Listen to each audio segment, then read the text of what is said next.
Hey neighbor, heirloom corns are one of our favorite things to grow. They come in different shapes, colors, all different kind of heritage, history about heirloom corns. We love growing them. We love learning about them. Jimmy Red is one of our most popular heirloom corns, and for good reason. Makes some of the best cornbread and grits we've ever tasted. There's something else Jimmy Red is really great at, and that's making bourbon. We've sold Jimmy Red all over the United States to different distilleries growing to make bourbon. And today we're at Brown Farm, which is right south of Atlanta in Senoia, Georgia. And they make a wonderful bourbon out of Jimmy Red corn here. And it's won multiple awards. It's well known, a lot of articles being wrote about it. And we're going to find out why Jimmy Red makes such great bourbon.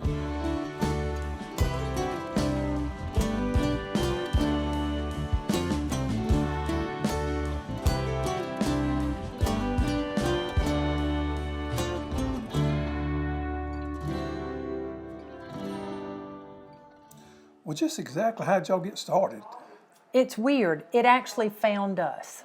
We were not looking to set out to do the bourbon business, but we knew we wanted to grow heirloom grains on our farm that we had just purchased and do it the old-fashioned way. We both come, all of us, Daniel, Paige, myself, come from a family of farmers. And to be back farming the earth, it kind of drew us back in. But we knew we wanted to do it clean. We knew we wanted to do it with heirloom grains like my grandfather grew. And we wanted to do it without harsh chemicals, because we all know the long-term effects of that. And so we, reading a Garden and Gun magazine, read about Jimmy Red corn. That was in 2018. And here we are in 2024 growing Jimmy Red corn, a Add Rye, and a few other different varieties of non-genetically modified grains. And you actually have a little book here that kind of your journey through this right here. Yeah, the little journey. Yeah, so this is kind of cool right here. It really is. So it shows you tractor there. Yep. Working the land. Oh man, that's our cultivator. Is that a 140? That's a 140. That was my grandfather's tractor.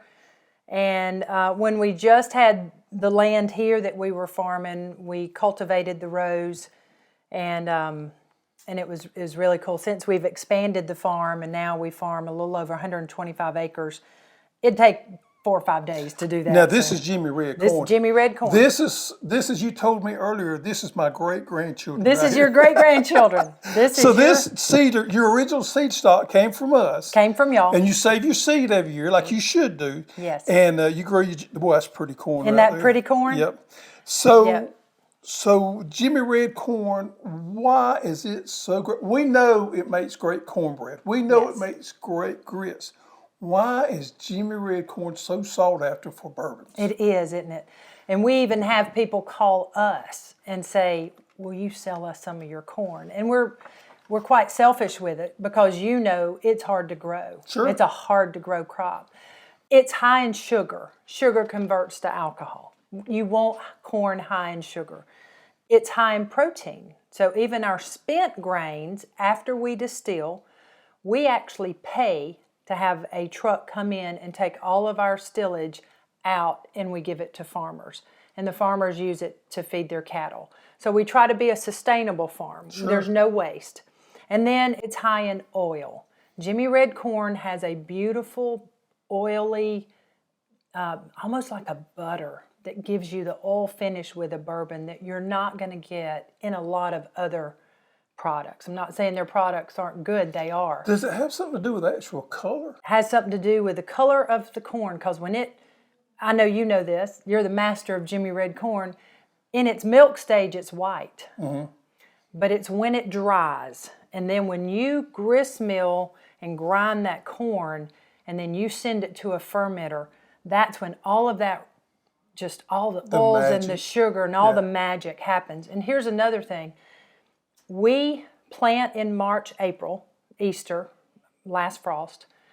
We will harvest September, October, 15% moisture level or less. We can't do anything higher than that. and then it immediately goes to be distilled. Our corn never sits.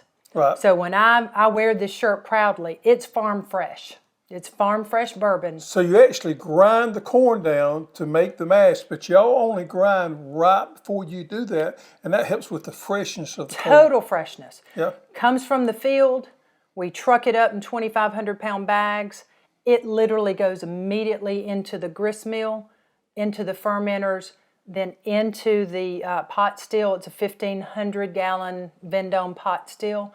So it leaves the farm and it's in the barrel before the end of the year. So we do everything from January till December, growing it, planting it, growing it, harvesting it, grinding it, distilling it, and barreling it in 1 year. I know this is subjective, but do you have an idea what your average bushel per acre is? Yeah, we're getting right at 50 to 52 bushels per and acre. this is dry land, or is it This irrigated? is dry. No, it's dry land. Dry land. Not It's according to what irrigated. kind of year we have, what kind of rainfall we have. But the one thing about heirloom corns is they are more drought tolerant than your Yes. newer varieties. So that's a good Yes, thing. it's a good thing. And as you know, we can have too much rain. Sure. So this variety of corn loves hot. It's drought tolerant. It's good out there. We thank the Lord for the rain He sends us Sure. to water it, but we are dry. And so that bushel per acre is dependent on the weather that we have. Right. But last year we averaged about 52 bushels per acre, which I know for a corn farmer somewhere else, they're like, oh my For dry gosh. land heirloom corn, that's not bad. Not bad. Yeah. Not bad. So what do you fertilize with? We fertilize it with a liquid nitrogen and a liquid, it's called F14. We buy it from a U.S. fertilizer company over in Hogansville, Georgia. So right here's some pictures of you actually harvesting. Look at the old truck out there. It brings Yeah. back memories, doesn't It it? is 5 generations right here in this one picture. So I grew up from a family of farmers up in Buford, Georgia. And Paige Dockweiler, the doc in the farm, grew up in Cordele, Georgia. Her father was a plantation farmer down there. And so in this picture that's my daddy, and all the way down to the youngest of our grandchildren. So there's 5 generations of us farmers on this farm. Wow. And look at that. Look at that Jimmy Red Corn. Wow. Look at that. And there's the hand. There's where it pays off right there. It's just Right there. beautiful, isn't it? It's gorgeous. You know, you mentioned the same thing. I'll tell you how we do it. So we got one of these tabletop grinders Yes. that we grind for grits, cornmeal. We take it whole corn and we put it in a pillowcase, put it in the freezer, and we get out and grind as we need it. There you go. Yep, so it's fresher. It is fresher. Yep. And that's why we take it straight from the field up to be distilled, because it does make a difference. And once you grind it, from thereafter you lose a little bit of flavor to me after that. You do. If it sits, this is some of it ground. Now, is that the coarse grind that you normally do for your Yeah. Okay. Yeah, this is a coarse grind. You don't want it too fine. You Like know, cornmeal. You Like don't want cornmeal. You want it in between cornmeal and grits. And so this is a couple of years old of corn, but that's the consistency that we grind to right there. But the minute you grind it straight from the field, you can smell that Jimmy Red corn like nobody's business in the grist mill. And then when it goes into the fermenters and it distills almost like a purplish, reddish color, and you've got that beautiful cap, unbelievable aromas that you're not going to get with a lot of different corns. How many acres do you normally grow of Jimmy Red every year? We grow a little over 20 to 22 acres of specifically Jimmy Red corn. And you grow some rye and what else? We grow in a bruisey rye this year because our mash bills contain rye. And it's an old heirloom, non-genetically modified rye. We're going to take y'all over to see it. It's a beautiful rye field. And then we have a Mosby's Prolific white corn. Those corn stalks will be about 16 feet tall. Right. Those ears are going to be about a foot long. Yeah. High yielding, drought tolerant, disease resistant corn. And then this year, and I can't wait to show you the little patch, we're growing a corn called Nalo Orange. I've heard of it. And orange corn is high in beta carotenes, It's high in vitamin A's, and in some of the third world countries, they're using this corn where there's maybe medical attention deficiencies in eye care. Because the corn is high in beta carotenes and vitamin A, which is needed for vision. Sure. So we have maybe 20 rows of that planted, and we're just going to see how it distills. We're constantly wanting to experiment with different grains, different corns, different techniques of farming. So here is showing again some of the cleaning process of work. Yes. And I'm assuming y'all probably did some initial grinds trying to figure everything out. We did. We took it down to one of only 2 water-powered grist mills in the state of Georgia, down in Talbotton. Mr. Michael Buckner, one of the most wonderful men I've ever met. An old stone mill. Yep, old stone mill. And then there it is going through the still.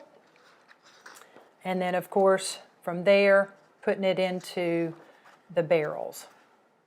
And then the barrels, of course, now have been sitting up in the rick house and every year. Last year, we put up 36 barrels.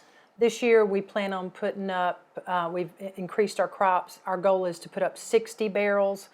So it takes 850 to 900 pounds of corn per barrel. Say that one more time.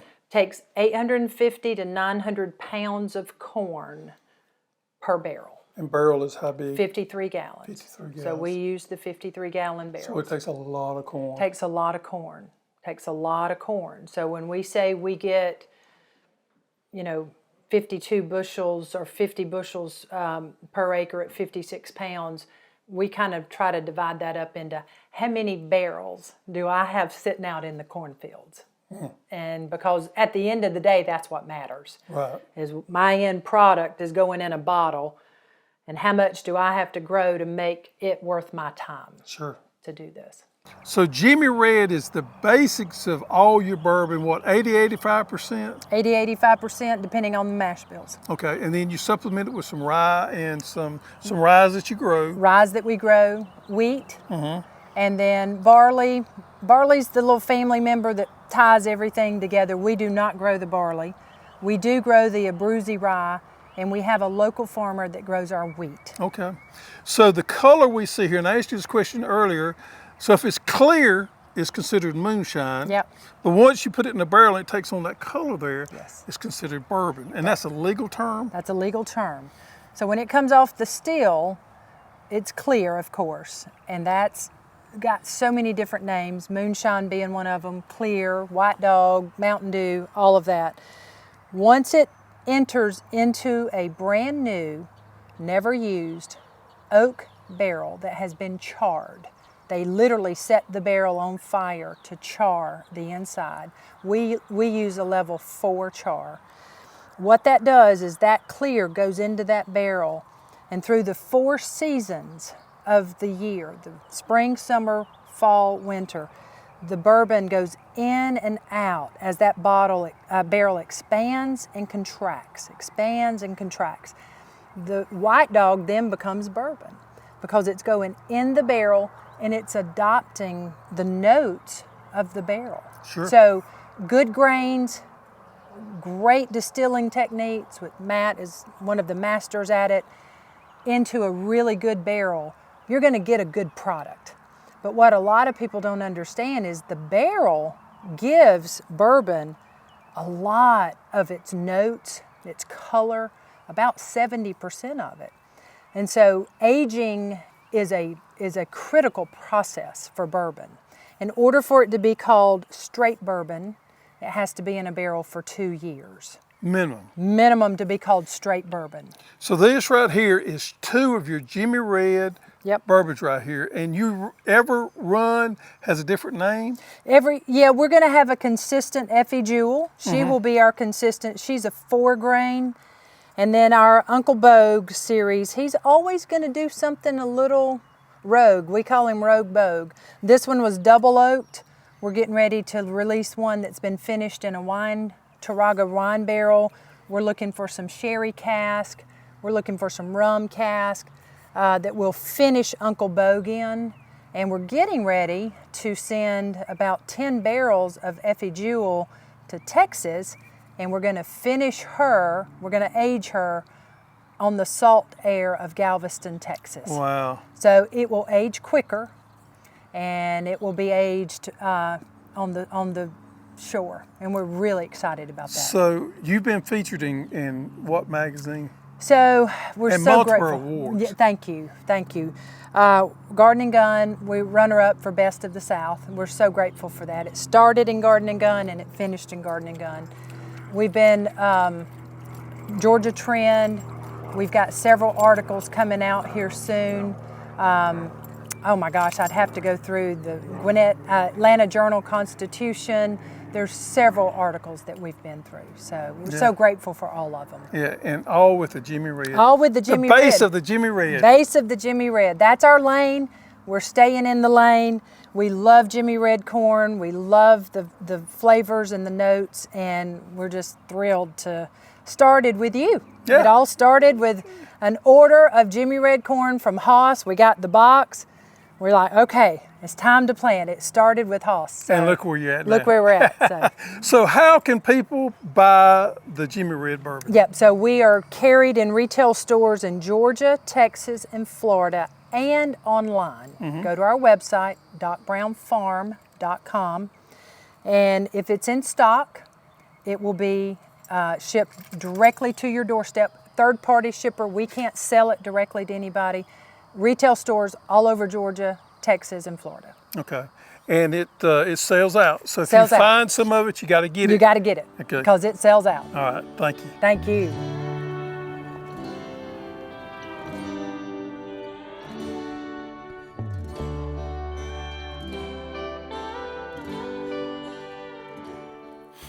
So this is getting close to harvest. It is. It is. Couple of weeks. And tell us about the variety. So this is an Abruzzi rye. Comes from Italy, brought over to the United States in the early 1900s. It's a beautiful grain that they use for bread making and all different kinds of grains. Of course, we use it in distilling. It's also a non-genetically modified. So it brings the pepper flavor to a bourbon. When you taste a bourbon and you get that almost like that burn from nose up, that's rye.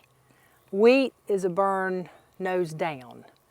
And of course, beautiful dragonflies, that's a good sign right there of some good healthy ecosystem. So this too needs to be at about 13.5% moisture or less. So we're not quite there, but we're getting there. And then we will also this year be putting up some rye whiskey. We've never done that. But we grew enough, as we drive around the farm, you'll see the fields. We grew enough to have for our bourbon mash bills, but also to put up some rye whiskey and do some really cool things with that. So excited. 2 weeks. We figured in about 2 weeks it'll be ready. We're starting to test the moisture. You can still see a little bit of green. Yep, that's all. But it's getting close. It's getting close. Looks like you're gonna have a really good yield. What is an average yield on this rye? I don't know exactly from us because this is our second crop, and you have to perfect it. Yeah, so we're hoping probably 30 to 40 bushels per acre. It's full. Yeah, it is. The pods are full, so we're excited about that. Yep.